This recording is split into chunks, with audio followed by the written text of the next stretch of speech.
All right, day 2 of V-Fest. I'm here with AFI. If you look at your career, I mean, you've been together for a very long time now, and the release of December Underground has brought you into new territory in the sense that you're now in the world of big business and of celebrity. Minor. Minor celebrity. There's some perks. Yeah. A few. But it's not so much different for us. At least the release of December Underground hasn't caused much of that. I mean, it's a small. I mean, it was a step for us, and I think I think from an outside view, it was a bigger step than it actually was. Things haven't changed too much for us. You know, really, what changes celebrity more so is the facilitation of communication that the old internet has been providing. That helps with the whole recognition thing. Helps, if that's the word you want to use. This band has always been able to communicate with its fan base. I mean, you've always been huge within what it is this band caters to as well. We've been lucky. You know, we're very privileged to have been able to do this for so long and to continue to appeal to people in that way and to touch people and to have them, you know, follow us for 16 years now. It's been great. People have you been touching? I was touching Nardwar earlier. Ah, I saw that. Yeah, but I mean, such a snazzy dresser. He is. Interesting sense of style. Completely unique. Very.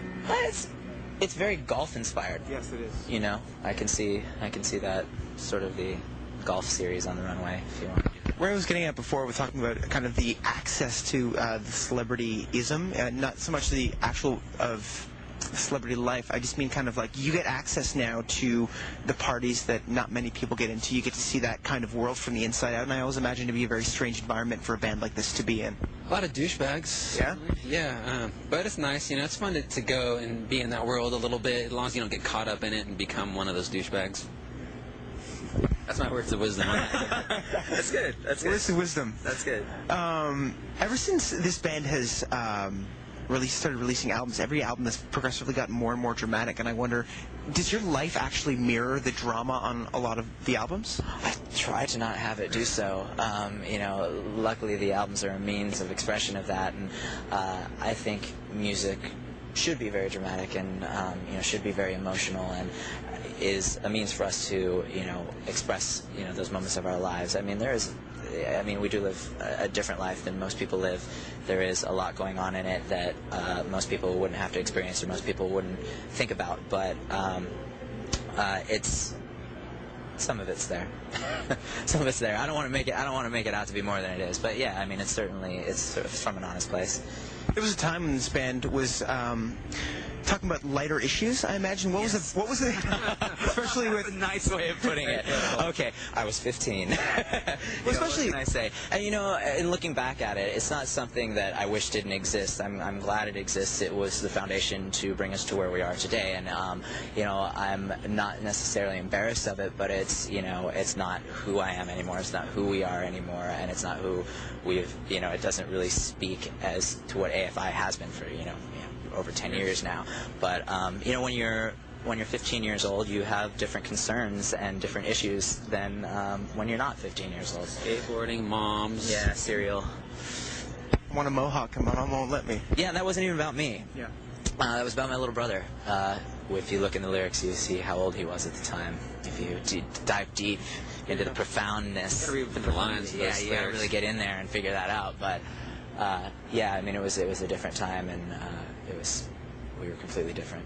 At what point in your life did you start tapping into what was going on around and especially in the world? Because there was a point in this band where the album started getting a lot more serious, and it kind of seemed to happen overnight. I mean, as far as the perspective lyrically speaking went, that was something that I was really aware of from a young age.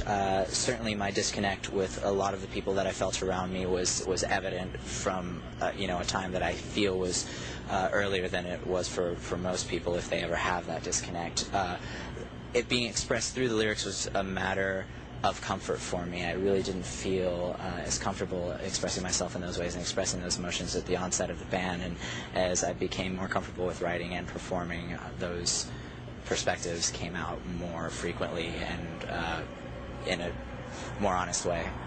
Being a teenager is such a disconnecting experience anyway. I imagine you hear a lot of these stories back from fans. Certainly. I think, people who do relate to those emotions and to those themes that run through the songs do really appreciate the way that we put them forward. And we do hear a lot of people who thank us for that, which is nice.